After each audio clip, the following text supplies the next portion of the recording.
अच्छा, अस्सलाम वालेकुम, welcome back to my channel. अच्छा स्टूडेंट, आज जो है इस वीडियो में हम ईसीपी के रिलेटेड जो जॉब्स आई हुई हैं इलेक्शन कमीशन ऑफ पाकिस्तान के रिलेटेड, ठीक है। तो मैं आप लोग को बताऊंगा कि आपको कैसे आपका ये फॉर्म फिल करना है। साथ में जो है वो काफ़ी जो क्वेरीज पूछी हुई हैं काफ़ी लोगों ने कि सर कट ऑफ का क्या सीन है। तो कट ऑफ में यहाँ पे जो इनका हार्ड फॉर्म में जो ये फॉर्म लिखा हुआ है ना, हार्ड फॉर्म में यहाँ पे लिखा हुआ है as on cut off date. तो इसका क्या मकसद है ये भी मैंने जो है आप लोग के लिए अलग से ये पूरा जो है बना के रखा हुआ है। उसके अलावा कौन कौन से डॉक्यूमेंट्स जो हार्ड कॉपी के साथ अटेस्टेड करने हैं, अटेस्टेड करके आपको भेजने हैं और कहाँ पे भेजने हैं, ये सारी चीज़ें जो है आज इस वीडियो में आपको मैं बताऊँगा, ठीक है। और ऑनलाइन फॉर्म भी कैसे फिल होगा तो ये भी सारे इस वीडियो में जो है वो बता दूंगा। लास्ट में जो है वो आखिर तक वीडियो को देखना। साथ में जो है वो चैनल को लाजमी सब्सक्राइब करिएगा, ठीक है, क्योंकि इसके साथ साथ में जॉब्स की भी तैयारी है। उसके अलावा साथ में जो है कुछ फ्री कोर्सेज हैं, जो भी चीज़ें आती हैं मैं आप लोग को बताता रहूँगा, ठीक है, जैसे आप लोग को भी मिल जाए वो सारी चीज़ें, ठीक है। तो चलते हैं। सबसे पहले आपको क्या करना है कि सबसे पहले आपको जाना है ईसीपी की जो वेबसाइट है, ठीक है। ये ईसीपी लिखा हुआ है, इस पर जाना है आपको, ठीक है। उसके अलावा यहाँ पे लिखा हुआ है जॉब्स ईसीपी, तो आपको यहाँ पे क्लिक करना है जॉब्स ईसीपी पे। जॉब्स ईसीपी जैसे आ जाएंगे तो ये आपके पास ये लिखा हुआ है post advertisement for available, no jobs available, ये सारी ये हैं। अब यहाँ पे आपको जाना है post advertise by ECP secretary Islamabad, आपको यहाँ पे आके क्लिक करना है इसको। जैसे ही आप क्लिक करेंगे तो आपके पास ये पूरी जो है वो एडवर्टाइजमेंट पोर्टफोलियो ओपन हो जाएगा। अच्छा, पोर्टफोलियो ओपन होने से सबसे पहले आपको क्या करना है, यहाँ पे लिखा हुआ है क्लिक हेयर टू डिटेल। अब ये आप क्लिक करेंगे तो आपके पास ये मेरे पास ऑलरेडी एडवर्टाइजमेंट खुली हुई है। तो आप लोग को मैं थोड़ा सा ये बता दूं एडवर्टाइजमेंट के बारे में भी। अब एडवर्टाइजमेंट जो है ये क्या है कि असिस्टेंट इलेक्शन कमीशन की जो है जॉब्स है 17 ग्रेड की। और क्वालिफिकेशन कौन कौन अप्लाई कर सकता है, कौन, ये जो है सबसे पहले M M S C second division वाले अप्लाई कर सकते हैं। बीए ऑनर्स जिनका किया हुआ है या बीएससी वो अप्लाई कर सकते हैं। बीकॉम वाले अप्लाई कर सकते हैं सेकंड डिवीजन जिनकी हो। LLB 5 year second division, LLB 3 year second division. और उसके अलावा साथ में जो है वो 2 ईयर्स एक्सपीरियंस होना चाहिए किसी भी गवर्नमेंट ऑर्गेनाइजेशन में, ठीक है। उसके अलावा BA BSc second division, 2 years service experience, या कोई भी गवर्नमेंट ऑर्गेनाइजेशन जो भी हो, उन ये जो है ना सारे अप्लाई कर सकते हैं। ये सारे जो है वो इसमें अप्लाई कर सकते हैं, ठीक है। अच्छा, साथ में जो है वो एज लिमिट कितनी है कि 30 ईयर्स एज लिमिट है और 5 ईयर्स एज रिलैक्सेशन भी दिया हुआ है आप लोगों को, ठीक है। तो ये बड़ी अच्छी न्यूज़ है। उसके अलावा कोटा सिस्टम के हवाले से सीट्स कितनी है, 27 जो है वो टोटल सीट्स हैं। और साथ में जो है वो 2 मेरिट की हैं, पंजाब की 10 हैं, उसमें 3 वुमेन कोटा सिस्टम है। सिंध अर्बन और सिंध रूरल ये सारी आप देख लीजिएगा खुद। अब जो मेन चीज़ है यहाँ पे इंस्ट्रक्शंस पे।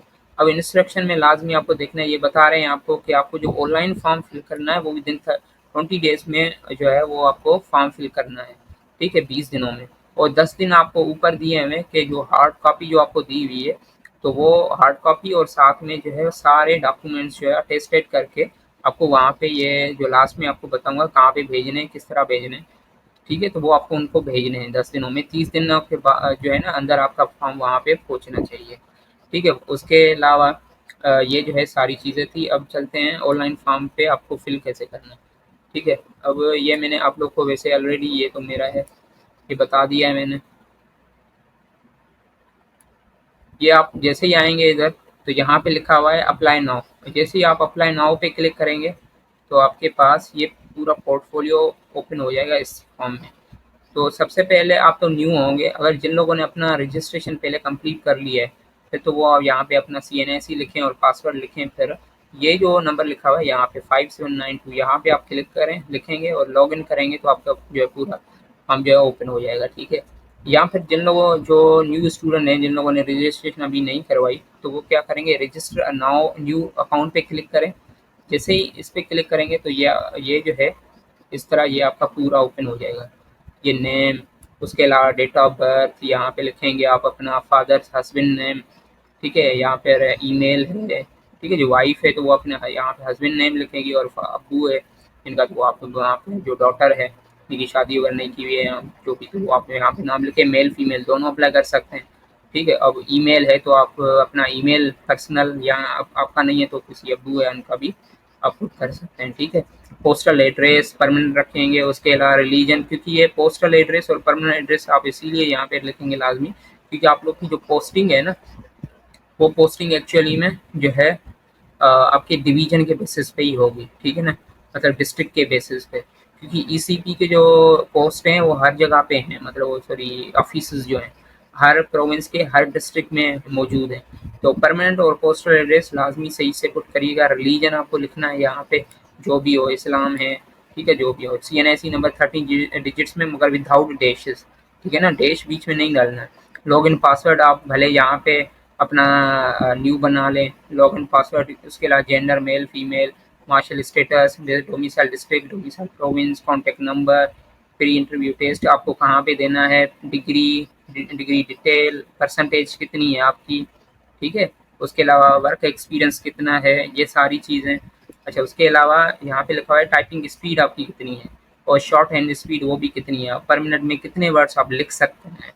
ठीक है। ड्राइविंग लाइसेंस अगर है तो लिख दें, ठीक है, अगर नहीं है तो कोई मसला नहीं है। ठीक है। आर यू गवर्नमेंट सर्वेंट, या क्लेम एज रिलैक्सेशन आप कर रहे हो नहीं कर रहे हो। अगर आपकी एज 30 से ऊपर है तो आप कर सकते हैं क्लेम। ठीक है, येस करेंगे। अगर नहीं है तो फिर कोई मसला नहीं है इस पर। उसके अलावा इंटर सिक्योरिटी कोड या आप या इंटर करें, उसके अलावा फिर यहाँ पे क्लिक करके टिक का ऑप्शन लगा के एग्री एंड रजिस्टर नाउ पे क्लिक करेंगे। ठीक है। अच्छा, एक और चीज़, यहाँ पे जो पासवर्ड है वो आप कोई भी एक लेटर आप भले यूज़ रखें, जैसे @ होता है, हैश टैग होता है, हैश होता है, कोई भी होता है। ठीक है, जैसे डॉलर की साइन हो गई, परसेंटेज की साइन हो गई, वो कोई भी एक लगा के आगे या पीछे। और उसके अलावा कैपिटल लेटर एक बड़ा लिखें लाजमी, जैसे मेरा अहमद है या ज़मीर है तो Z कैपिटल लिखेंगे। ठीक है। बाकी फिर छोटा वो लिख के फिर वो कोई भी नंबर आप दे दें, 5867 जो भी आप देते हैं, या 88 दे दें, 22 दे दें, 44 दे दें, 66 दे दें, 33 दे दें, कुछ भी दे दें। ठीक है। तो ये लिख के फिर आपका जो है पूरा अग्री वाला ये कंसेप्ट जो है वो पूरा कंप्लीट हो जाएगा। ठीक है। अब ये देखें, जैसे मेरे पास ये लिखा हुआ है, एक मिनट आपको भी दिखा, ये जैसे ही क्लिक करेंगे आपके पास ये इस तरह आ जाएगा कि कांग्रेचुलेशन डियर, आपका जो है ये मेरा ईमेल है, मैं इसको थोड़ा सा जो है ना, ठीक है। उसके अलावा फिर आप यहाँ पे लॉगिन पे क्लिक करेंगे, लॉगिन पे क्लिक करेंगे तो आपके पास, एक मिनट आपको दिखाता हूँ।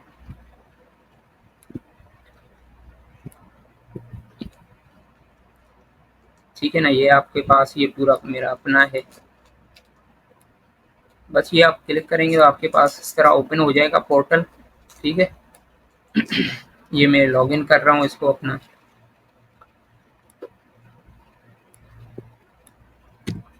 इसको थोड़ा सा ब्लर करूँगा कि ये मेरी अपनी जो है वो पर्सनल इन्फॉर्मेशन है। ये आपको इस तरह,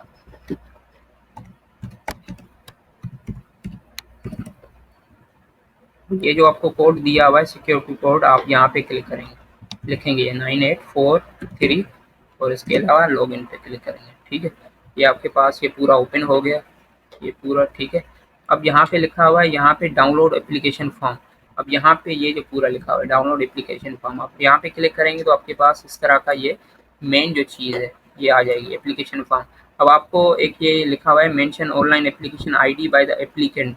अगर जैसे ही आप ऑनलाइन फॉर्म फिल करेंगे ना तो आपके पास एक आईडी आपको देंगे वो, अब यहाँ पे उनको आप अपनी आईडी जो है वो मेंशन करनी है लाजमी। ये लिखा हुआ है मैंडेटरी है, लाजमी है। उसके अलावा एलिजिबल नॉन एलिजिबल ये आप छोड़ दें, क्योंकि आपका काम का नहीं है, ये ऑफिस यूज ओनली ये लिखा हुआ है। उसके अलावा यहाँ पे आप क्लिक करें, नेम पूरा लिखेंगे सही से, डेट ऑफ बर्थ है, एज ऑफ कट ऑफ, ये मेन चीज़ है। अब मैं आप लोग को बता दूँ एज ऑफ कट ऑफ का क्या मकसद है, कि सबसे पहले फॉर एग्जाम्पल एज है 8 जनवरी 2001 है, फॉर एग्जाम्पल ये आपकी डेट ऑफ बर्थ है। और उसके अलावा आज कौन सी डेट है, 19 जुलाई है 2025। तो आप क्या करेंगे, ये जो डेट है 19 जुलाई 2025 में से माइनस करेंगे आप 8 जनवरी 2001। तो आपके पास जैसे पहले, सबसे पहले मैं ईयर्स को काउंट कर रहा हूँ, वो कट कर रहा हूँ। 8 जनवरी 2001 है तो आप 8 जनवरी 2025 तक ये जो है पूरे कितने साल हो गए, कंप्लीट 24 साल। उसके अलावा आप मंथ और डेज को आप माइनस करेंगे, 8 जनवरी 2025 टू 19 जुलाई 2025। अब ये 8 जनवरी और 19 जुलाई, उनमें से आप मंथ और 11 डेज काउंट करेंगे, ये माइनस करेंगे तो आपके पास 6 मंथ और 11 डेज आ जाएंगे। और इसके अलावा फाइनल में आपकी जो है कितने साल बचे, 24 साल आए। और 6 मंथ और 11 डेज है। तो आपको किस फॉर्मेट में लिखना है, पहले आपको ईयर्स लिखना है, उसके बाद मंथ लिखना है, उसके अलावा फिर डेज लिखना है। इस तरह फिर आप जो है वो सारा अपना आप खुद करेंगे। अपनी डेट लिखें जो भी आपकी डेट ऑफ बर्थ है, और जो भी डेट, ज़रूरी नहीं है कि 19 जुलाई है, मैंने इसीलिए दिया है क्योंकि मैं आपको आज समझा रहा हूँ ना, इसीलिए 19 जुलाई लिख रहा हूँ। अगर आप कल फॉर्म फिल करेंगे 20 जुलाई को तो 20 लिखेंगे, अगर 21 को फॉर्म फिल कर रहे हैं तो 21 लिखेंगे, 23 को लिखेंगे, 22 को, 24 को, 25 को, 28 तक अगर आप लिखेंगे। 28 को भी आप फॉर्म फिल करेंगे तो आप 28 जुलाई लिखेंगे यहाँ पे 2025। उनमें से आपकी एज जो है वो कट होगी। तो ये होगा आपका पूरा कट ऑफ रूल जो है इस तरह का। आई होप समझ में आया होगा। अब चलते हैं इधर। पोस्टल एड्रेस आपको सही से लिखना है क्योंकि आपको ऑलरेडी मैंने बताया हुआ है कि आपको डिस्ट्रिक्ट वाइज अगर आपको जॉब भी मिलेगी तो डिस्ट्रिक्ट वाइज आपको रखेंगे।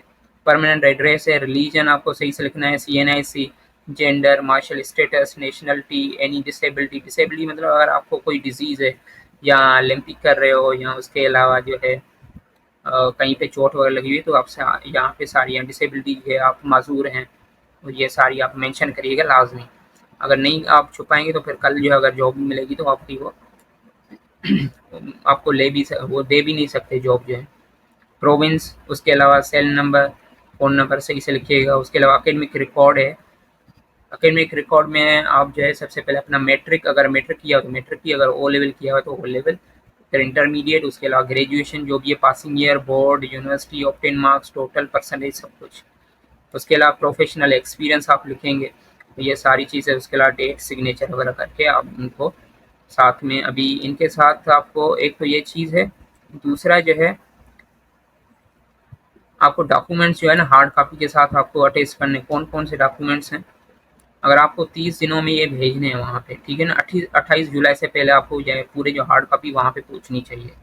अब कौन से डॉक्यूमेंट है, एक तो एक duly field application. But duly field का क्या मकसद है, जो आपको दिया हुआ है ये वाला, ये पूरा फॉर्म ये है एक। उसके अलावा CV, रिज्यूम, अपनी CV जो है अपडेट करनी है सही से। उसके अलावा एजुकेशनल डॉक्यूमेंट्स जो भी हैं सारे अटेस्टेड करने हैं, और उसके अलावा एक्सपीरियंस सर्टिफिकेट्स जो आपको दिए हैं वो भी आपको देने हैं, CNIC और डोमिसाइल सर्टिफिकेट, और एक पासपोर्ट साइज फ़ोटो आपको लगाना है, ठीक है। उसके बाद फिर ये सारे लेके जाने TCS ऑफिस, वहाँ पे फॉर्म वगैरह लेके जो है वो इन्वेलप, उसके ऊपर लिखना है ये PO बॉक्स नंबर, ये पूरा डिटेल। और या फिर अगर फिर भी समझ में नहीं आ रहा तो मेरे ख्याल से यहाँ पे भी लिखा होगा,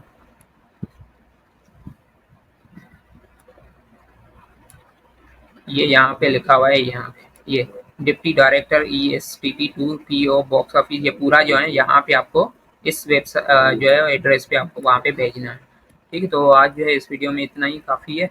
बाकी कोई भी अगर क्वेरी हो तो आप कमेंट कर सकते हैं, या फिर नंबर वगैरह जो है वो डिस्क्रिप्शन में डाल दूँगा, आप पूछ सकते हैं फ्रीक्वेंटली। ओके, फिर दोस्तों के साथ भी शेयर करिएगा और सब्सक्राइब और लाजमी करिएगा। ओके, अल्लाह हाफ़िज़।